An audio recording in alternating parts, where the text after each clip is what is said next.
Closed Caption. Este programa fue financiado con recursos del Ministerio de las TIC. RTVC Noticias del Mediodía.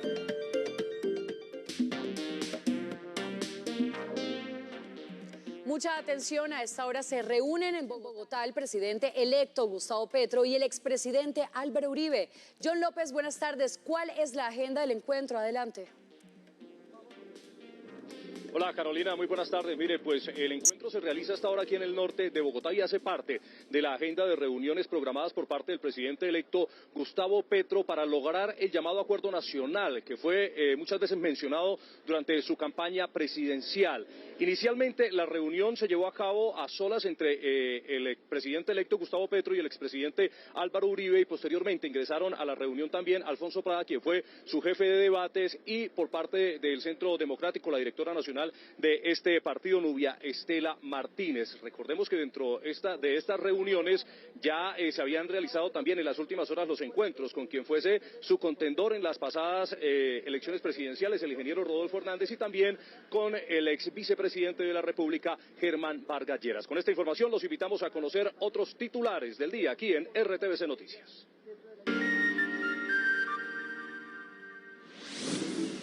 Espuma tóxica reaparece. Ahora la situación se presentó en el barrio Villa Esperanza de Soacha. La sustancia invadió las casas del sector.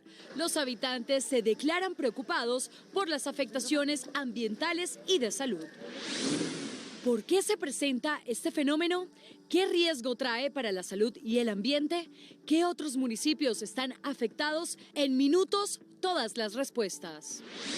Emergencia por lluvias en Medellín. En las últimas horas aumentó a 48 el número de familias afectadas por los deslizamientos de tierras. 39 viviendas han sido evacuadas. Alerta roja en el Caribe por tormenta tropical. IDEAM asegura que Bernie podría llegar a la categoría de huracán. Emotiva vigilia. Familiares y vecinos de la cárcel de Tuluá oraron por los 51 muertos que dejó el incendio en el centro de reclusión. Inició el empalme entre los equipos del gobierno de Iván Duque y el electo presidente Gustavo Petro. Transporte fue el primer sector en pasar al tablero. 147.000 habitantes de Suba están sin agua por una falla en el suministro de energía que afectó la distribución del líquido. La situación se superaría a las 8 de la noche. Colombia suma 41 oros en estos Juegos Bolivarianos. Hoy hay 3 medallas, 2 de ellas en rugby. Y en cultura llega este viernes a Señal Colombia Parias, una miniserie de ficción de 6 capítulos. Bienvenidos a RTVC Noticias. El sector de Villa Esperanza en el municipio de Soacha amaneció con emergencia ambiental. Cerca de 300 habitantes encontraron sus casas cubiertas por espuma tóxica. Al parecer es consecuencia de que un canal de aguas y una laguna se hayan desbordado. Familias atrapadas en su casa. Luego de las fuertes lluvias registradas en el barrio Villa Esperanza en Soacha, apareció una capa de contaminantes que ha alertado a la comunidad por una amenaza ambiental y de salud. Esto comenzó desde las 7 de la noche, comenzó a llenarse el caño y en ese momento la espuma comenzó a coger fuerza, la espuma lo tapaba a uno. Hay veces hasta uno mismo se ponía a comer espuma, la respiraba, le arden los ojos al instante. Los habitantes de esta zona aseguran que en las últimas semanas, cada vez que llueve, se forma la espuma. Esta no es ni la primera ni la segunda vez, esta ya debe ser la quinta, sexta vez que pasa. También estoy perjudicado por la parte de mi casa. Cada vez que se llena el caño de pura gravilla, el caño se desborda y se me entra toda el agua y quedo inundado. Desde muy temprano, Señal de la Mañana acompañó a los damnificados. Esta es la casa de don William, una de las personas más afectadas a causa de esta montaña de espuma tóxica aquí en el municipio de Soacha, Cundinamarca. Como podemos ver en pantalla, así quedó una de las camas de las menores que viven aquí en este lugar. Los bomberos de Soacha ayudaron a las más de 300 personas afectadas por el alto nivel de la espuma tóxica que dañó las viviendas. Pues un equipo de RTVC Noticias estuvo en Mosquera, otro de los municipios que por más de 15 años ha soportado los malos olores y la espuma tóxica que cae sobre ellos y sus casas. Hablamos con los habitantes que piden ayudas permanentes. Nos afecta bastante porque cuando uno viene aquí a esperar la ruta o a traer los niños a coger la ruta para el colegio, la espuma siempre pues le cae a uno encima. Está dañando todo lo que se trate de alimentos. Estas son las voces de algunos pobladores que viven frente al río Balsillas, en el sector Los Puentes del municipio de Mosquera. Desde hace años debieron cambiar el concepto de la espuma, que para la mayoría significa limpieza. Este problema se debe a las aguas negras que están bombeando hacia la laguna La Herrera. Estos bloques blancos que al principio le causaban gracia a la gente. Flor, sonría. No, Flor Alba, usted está en el Polo Norte.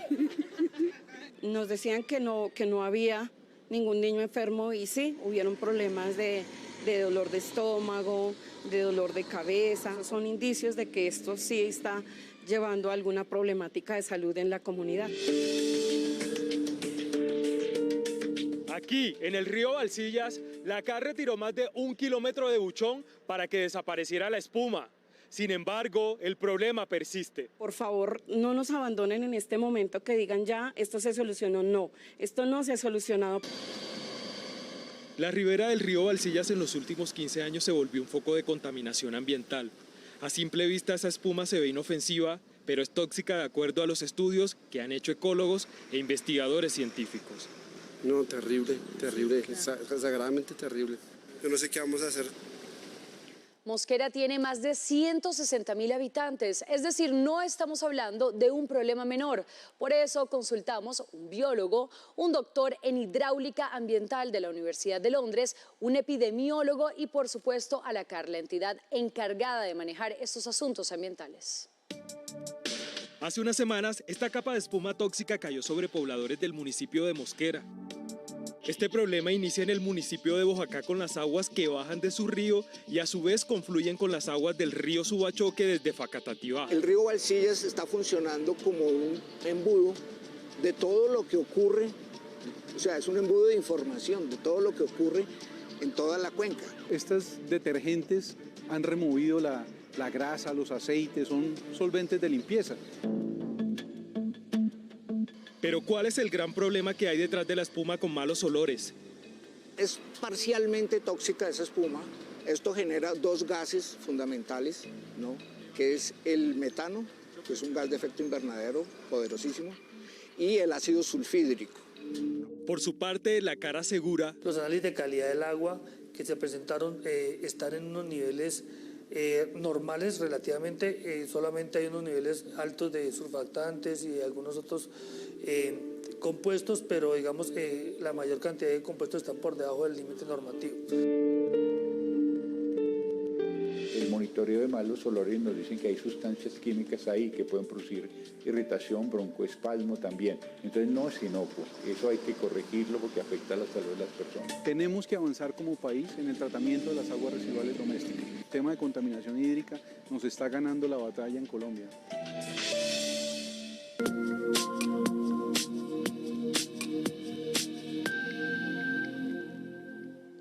Continúan las afectaciones en diferentes barrios de Medellín por derrumbes. En las últimas horas, 14 viviendas de Manrique fueron evacuadas de forma preventiva. Y en un barrio, el barrio Rodeo Alto, un deslizamiento impide el acceso a un edificio. Ismael Tobón, buenas tardes. Hola, ¿qué tal Carolina? Televidentes, muy buenas tardes. Pues seguimos a esta hora del lado de la gente del sector Palos Verdes, aquí en el barrio Manrique. En imágenes vemos ya maquinaria amarilla que está tratando de remover la gran cantidad de tierra que cayó el pasado lunes festivo aquí en esta zona de la capital antioqueña. Hemos tenido la oportunidad de hablar, por supuesto, con cada uno de los afectados, de los damnificados, y han manifestado, por supuesto, dos posiciones. La primera, el no deseo de regresar a sus lugares donde anteriormente habitaban porque no hay garantías de seguridad, pero también esperan una decisión definitiva en cuanto al lugar donde están actualmente albergados. Aquí más detalles. Este es el drama que vive doña Esther, una de las afectadas por el deslizamiento de tierra en el barrio Manrique. Ella con otras 48 familias fueron evacuadas. Guardan con esperanza regresar pronto a sus viviendas. Volver a la casa sí, pero que estemos seguros que eso no se va a venir, que eso no se va a seguir viniendo, porque es arriesgar la vida. Muchos de ellos han tenido que albergarse en donde familiares y otros en hoteles. Hay desespero de familias, en especial los que tienen niños, pero el anhelo pues de todo es o volver o que nos den como una pronta solución para mirar en qué parte podemos como restaurar y empezar otra vez como con nuestras vidas. Autoridades de la ciudad trabajan en garantizar ayudas para los afectados. Que las personas puedan volver a su hogar, a su familia, a su casa, o que definitivamente haya que hacer una evacuación definitiva. 14 viviendas fueron evacuadas de manera definitiva y 25 provisionalmente. En total son 49 las viviendas en riesgo. El IDEAM elevó el nivel de emergencia por el paso de la tormenta tropical en el Caribe, que podría convertirse en huracán este viernes con una probabilidad del 70%. El fenómeno podría desencadenar corrientes súbitas en las cuencas de los ríos como Gaira, Uritaca, Tapia en Magdalena y formación de arroyos en Bolívar y poblaciones como Puerto Colombia y Tubara en el Atlántico. En la área continental esperamos lluvias fuertes e incluso superiores a 70 milímetros en las próximas horas en sectores de La Guajira, Magdalena, Cesar, Bolívar. En las próximas horas podría tener la categoría de huracán sobre el occidente del Mar Caribe, favoreciendo lluvias fuertes. A través de nuestras capitanías de puerto, especialmente en La Guajira, en el Atlántico, en Magdalena y en Bolívar, se deben generar ciertas restricciones para el uso de las actividades marinas con el fin de salvaguardar la vida humana en el mar. En varios departamentos las autoridades se están preparando. Para las comunidades costeras estamos alertándolos porque seguramente ese efecto del oleaje se sentirá durante los próximos días. Tener las precauciones de seguridad necesarias, incrementar el número de salvavidas, bomberos que van a estar en las playas. El llamado es a que los habitantes de esta región del país sigan las recomendaciones de las autoridades. 4 personas fueron sepultadas por una luz de tierra en norte de Santander. Las autoridades avanzan en el rescate. Joana Lobo, periodista de la Radio Nacional de Colombia, con más información. Las fuertes lluvias no dan tregua en norte de Santander. El caso más reciente se presentó en zona rural del municipio de Arboledas. Allí se presentó un deslizamiento de tierras donde se vio afectada una vivienda. 4 de sus integrantes resultaron afectados y en estos momentos se recuperaron 2 de los cuerpos.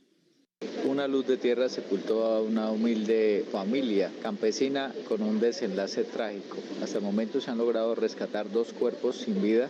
Hasta ahora pues hay 2 personas rescatadas, se presume que hay otras 2 debajo de los escombros. A esta hora los organismos de socorro hacen presencia en el lugar con el propósito de buscar las personas que hacen falta.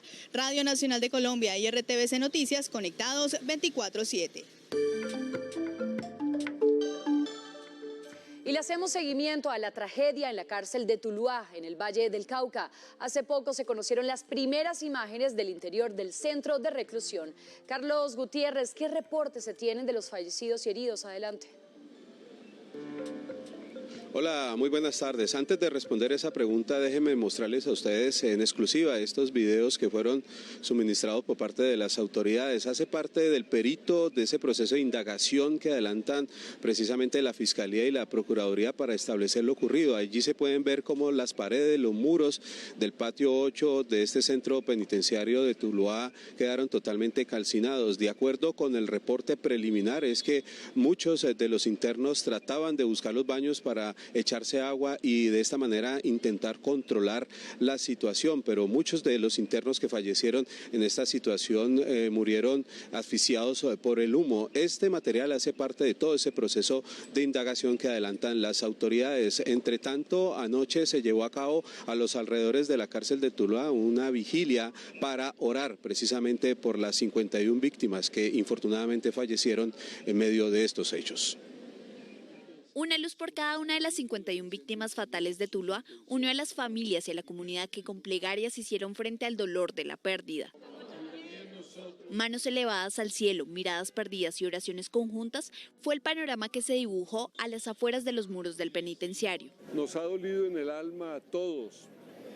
Esas muertes violentas, esas muertes como lo que sucedió, es motivo de dolor nacional. Dolor es la palabra que se posa en las bocas de quienes sienten la tragedia en carne propia. Me duele mucho la situación de los presos, las injusticias que hay dentro del centro penitenciario y no me queda más por decir el dolor que me aflige en este momento.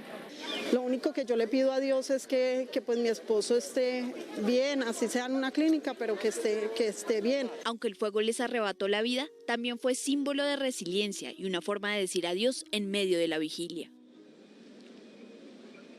Entre tanto, las 24 personas que resultaron heridas en esta conflagración permanecen en centros asistenciales de Tuluá y de la capital del Valle del Cauca. Los más graves se encuentran en estado crítico, es el reporte que han entregado las autoridades de salud del Valle del Cauca. Entre tanto, aquí a las afueras de Medicina Legal, ubicado en el sur de Cali, permanecen algunos de los familiares. Los cadáveres fueron traídos durante la madrugada a la Sultana del Valle para que se haga el reconocimiento por parte de los seres queridos. Se estima que hacia las 2:30 de la tarde empieza el proceso de entrega a los familiares de las personas 51 que resultaron o que fallecieron en esta conflagración que se presentó en la madrugada de ayer en el centro penitenciario de Tuluá, precisamente en el pabellón número 8. Información a esta hora de la tarde en el sur de Cali. Carlos Gutiérrez, RTVC Noticias Conectados 24/7.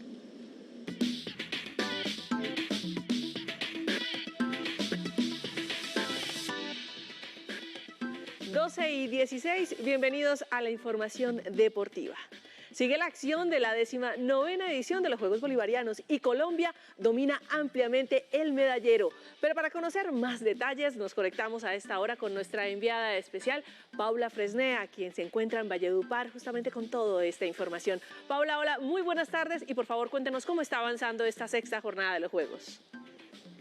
Hola Sabina, ¿cómo está? Un saludo para usted y para todos los televidentes de RTVC Noticias. Estamos en la calurosa y hermosa Valledupar, estamos a 31 grados centígrados y por supuesto les traemos toda la información de lo que pasó en la jornada de este martes en la noche, en la que Colombia sumó 3 oros en 3 modalidades de equipos. Estamos hablando del oro en baloncesto, del oro en voleibol y también del oro con la selección femenina de fútbol. Primero vamos a hablar del voleibol. Una medalla importante porque además habla un poco de lo que va a ser el recambio generacional de esta selección Colombia masculina de voleibol. Acá les contamos un poco más de lo que significó esa medalla en el Coliseo Julio Monsalve. Y este es el comienzo de una nueva era. Con una medalla de oro lograda en sets corridos y con casa llena, la selección masculina de voleibol empezó a escribir una historia que promete. En este deporte se necesita mucho carácter, mucha personalidad, porque este deporte no es solo técnico y táctico, sino de mucha emoción, de mucha furia. Esta es la generación de recambio, un equipo que cuenta además con el talento de los hermanos Daniel y Leiner Aponzá, figuras ante Chile. Significa un paso más, significa que estamos avanzando, que estamos creciendo y que estamos para grandes cosas, eso significa. Significa que hemos trabajado duro, que el voleibol masculino de Colombia tiene mucho potencial y que necesitamos mucho apoyo. La localía pesó y la hinchada respondió. Este triunfo también es de la gente de las tierras del vallenato, que en el vóley fue el jugador número 7. Les decíamos justamente que ayer había sido una jornada importante para los deportes en equipo. También ganó la selección Colombia femenina dirigida por el técnico Carlos Paniagua y sus dirigidas de la sub-20. 3 partidos, 3 victorias, 9 puntos. Esto era un cuadrangular, como ya les habíamos contado anteriormente, y con ese cuadrangular quien sumara mayor cantidad de unidades pues iba a ser campeón. Y eso le pasó a Colombia, además con estadio lleno. Acá les tenemos la crónica de la jornada. Ganar 3 partidos en 3 días, sumar 9 puntos y lograr el oro parece una tarea simple para una selección que se acostumbró a ganar. Gracias a Dios, un segundo objetivo cumplido. Sabíamos que no iba a ser nada fácil porque teníamos 3 partidos de seguidos que no fue nada fácil. Una de las protagonistas fue Ilana Izquierdo, que anotó gol por partido. Súper feliz de poder haber aportado al equipo con goles, súper feliz del público, de verdad que el apoyo lo sentimos desde el principio. Las guerreras vencieron 4-1 a Panamá, 4-0 a Paraguay y 3-0 a Venezuela. Sí, es un año para el fútbol femenino, todo el mundo lo está disfrutando, nosotras sí que más, y nada, vamos a disfrutarlo de la mejor manera. y ahora para ellas llega el reto mayor. Nos fortalece mucho más porque estamos cerca de jugar un campeonato del mundo. El 10 de agosto ya estamos debutando contra Alemania. Esta selección se concentrará en Bogotá desde el 8 de julio pensando en el Mundial Sub-20. Por supuesto, desde ya la invitación es para que nos acompañen en nuestra emisión central. Les vamos a contar un poco más de lo que ha pasado en este día. Un día bastante tranquilo, hablando desde lo deportivo hoy en Valledupar, porque ya les contábamos al inicio del noticiero que hay acá en este momento 2 medallas en disputa, en el rugby masculino y femenino, también en las modalidades por equipos. Nosotros vamos a seguir con más información y por supuesto llevándoles a ustedes todo lo que ocurra en estos Juegos Bolivarianos. Paula Fresneda, RTVC Noticias, conectados 24/7. Seguimos conectados también con los Juegos, claro que sí, Paula. De otro lado, les cuento que terminó finalmente la novela de Miguel Ángel Borja. El delantero del Junior de Barranquilla jugará en River Plate de Argentina. El club millonario pagará un monto cercano a los $7 millones por la totalidad del pase de Borja. 3,5 millones irán a las arcas del club Tiburón, mientras que los restantes serán para el Palmeiras, club dueño de la mitad del pase del goleador nacido en Tierra Alta, Córdoba. Borja firmará contrato hasta diciembre de 2025 y será el 16º jugador colombiano en la historia de River Plate. El ex arquero David González es el nuevo director técnico del Deportivo Independiente Medellín, así lo anunció el poderoso de la montaña en sus redes sociales. Recordemos que hace pocos días salió del banquillo del Independiente Medellín el entrenador uruguayo Julio Avelino Comesaña a pocos días de iniciar el torneo del segundo semestre del año. Medellín se inclinó por el exfutbolista de 39 años que viene de prepararse en Europa y es una leyenda del club paisa. Roberto Carlos Cortés, Alexander Becerra y Cristian Morales lo acompañarán como parte de su cuerpo técnico. Hasta acá la información deportiva.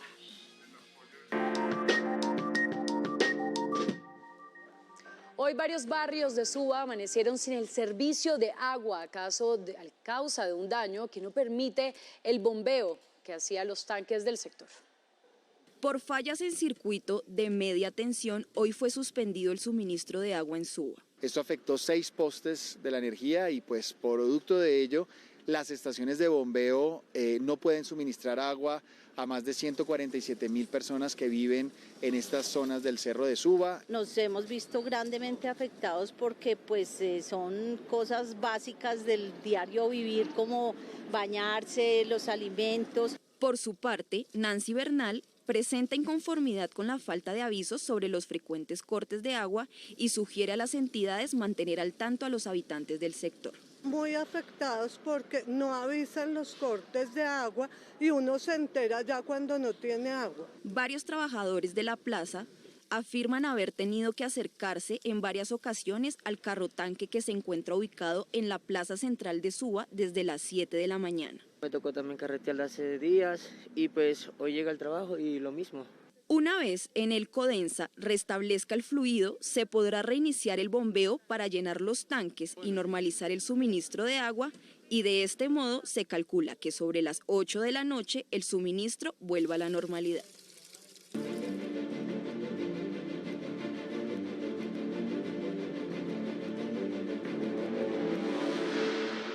Apoyo a Ucrania es una de las conclusiones del primer día de la cumbre de la OTAN en Madrid. Por su parte, Rusia dice no intimidarse con la promesa de refuerzo en armas de Estados Unidos. Ampliación de esta información con Julia Riera, corresponsal de La Voz de América en Madrid. Muy buenas tardes desde Madrid, desde España. Les cuento, aquí hay muchísima expectativa por esa cumbre de la OTAN que se está celebrando. Empezó el día de hoy, terminará mañana. Una de las cosas más destacadas que han ocurrido en el día de hoy ha sido la invitación formal que ha hecho el secretario general de la OTAN a Suecia y Finlandia, que son unos países que tradicionalmente eran neutrales, pero que uno de los motivos que les ha impulsado a querer unirse a la alianza ha sido la invasión por parte de Rusia en Ucrania. Ucrania. En estos momentos las tropas rusas continúan avanzando en Ucrania y, como les contaba, ese ha sido uno de los motivos por los cuales Suecia y Finlandia quieren unirse a esa alianza atlántica. Ayer conocíamos la noticia que Turquía desbloqueó a Suecia y Finlandia para que estos países puedan finalmente unirse a la OTAN, y parece que esta adhesión a la alianza cada vez está más cerca. Rusia ya ha reaccionado a esa posible adhesión y ha dicho que si en el caso que Suecia y Finlandia finalmente se unieran a la alianza, sería un hecho profundamente desestabilizador. Los países miembros, además, hoy han estado hablando de otros temas, también han presentado el concepto estratégico que van a seguir durante los próximos 10 años, y Rusia ha sido uno de los puntos principales. Vamos a verlo. Madrid es la capital del mundo, o al menos por las siguientes horas. Y esta postal y los rostros que reúne tienen la potencia y capacidad de redefinir la hoja de ruta de la seguridad global. Y es que el cónclave de la Organización del Tratado del Atlántico Norte, la coalición militar más robusta en el mundo, ya aprobó en mesa redonda 10 años de estrategia ante las amenazas que identifica. Nos reunimos en medio de la crisis de seguridad más grave a la que nos hemos enfrentado desde la Segunda Guerra Mundial. Vemos que los aliados son capaces de demostrar unidad, una alianza que responde de manera fuerte y unificada a los desafíos que enfrentamos. La OTAN rotuló a Rusia como amenaza directa y a China como desafío. De ahí que fortificar su brazo militar en el flanco oriental de la alianza sea su movimiento 1 a partir de hoy, apoyados por el vigor de la Casa Blanca. Hoy estoy anunciando que Estados Unidos mejorará nuestra postura de fuerza y responderá al entorno de seguridad cambiante, así como también fortalecerá nuestra seguridad colectiva. Con un mapa que queda más o menos así, la de hoy es una instantánea del momento más agudo para la seguridad de todo un continente y cómo esto irradia la estabilidad global. Así se ve en Ucrania y así interlocuta su presidente, que pide armas para dar vuelco al avasallante ritmo de los emisarios de Moscú. Esta no es una guerra de Rusia solo contra Ucrania, es una guerra por el derecho a dictar condiciones en Europa, por cómo será el futuro orden mundial. El mundo es un tablero de ajedrez en plena reacomodación y la OTAN, como alianza militar, ya afinó la mira para el movimiento de sus fichas. Desde Madrid, España, soy Julia Riera reportando para RCTV Noticias. Julia, muchas gracias por esta información desde Madrid. Y en Ecuador, el Congreso desestimó el pedido de destitución del presidente Lasso. El mandatario suspendió el diálogo con las fuerzas indígenas que lideran las marchas que completaron 16 días en las calles.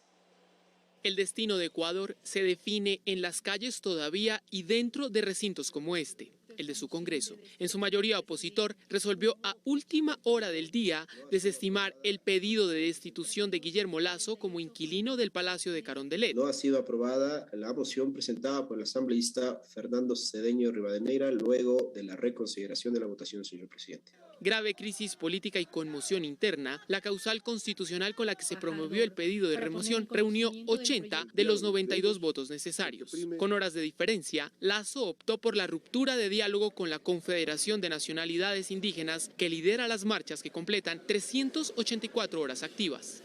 No vamos a negociar con quienes mantienen al Ecuador como rehén, con quienes atacan nuestras fuerzas de seguridad y juegan con la salud y la vida de los ecuatorianos. Suspendiendo en un punto muerto el trascendental momento que trastoca la estabilidad del país. Por su parte, el líder de las fuerzas indígenas pide que no se rompa la interlocución. No podemos renunciar en ningún momento a este camino, que es la única vía de la solución de los conflictos. No hay otra posibilidad. Son unos 14.000 manifestantes los que en las arterias viales, la mayoría en Quito, exigen medidas que amortigüen el impacto en la producción agrícola y la canasta básica causado por el incremento de precios de los combustibles. Estamos en el mes del orgullo gay y los colombianos LGBTIQ+ tienen muchas razones para celebrar, pero la batalla por garantizar la aplicación de las protecciones de identidad de género y orientación sexual continúa. Hablamos con uno de los abogados defensores de los derechos de esa comunidad. Amiga lesbiana, amigo gay. Hace poco más de 40 años se dio el primer paso. Hasta el año 80, la homosexualidad masculina estaba penalizada y daba cárcel, aunque no hubo casos. una lenta construcción por una legislación igualitaria. Después de la Constitución empezamos primero con usted puede ser pero no ejercer, podíamos estar en fuerzas militares, en el sistema docente, no podíamos ser excluidos del sistema educativo y cuando presentamos casos a la Corte con el tema de pareja, la Corte dijo vayan al Congreso. Cada paso representa un gran avance en el derecho. Empezamos con el tema de las uniones maritales de hecho, uniones libres o concubinatos, para saltar después a las adopciones individuales de pareja y pasar finalmente al tema del matrimonio igualitario.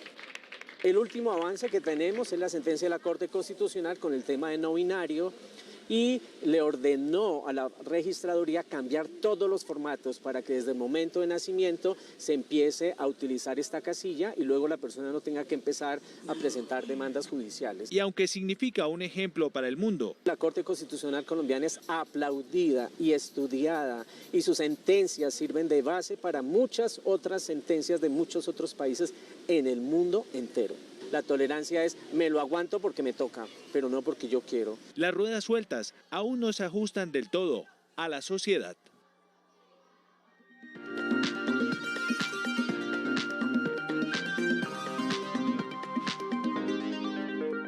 Llega este viernes a Señal Colombia Parias, una miniserie de ficción de 6 capítulos que cuenta las desventuras de un grupo de adolescentes que han sido víctimas de rumores, maltrato y cibermatoneo. Dirigida por Boris Abaunza y producida por Épica Studio, narra el día a día de Alejo, Juancho, Mariana y Gina, los protagonistas de la serie. La producción ha hecho parte de la selección oficial de varios festivales como el Latino and Native American Film Festival de Estados Unidos y que ahora puede disfrutar este viernes a las 9:30 de la noche por RTVC.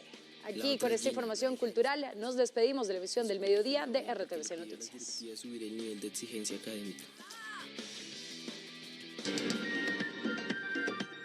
RTVC Noticias del Mediodía.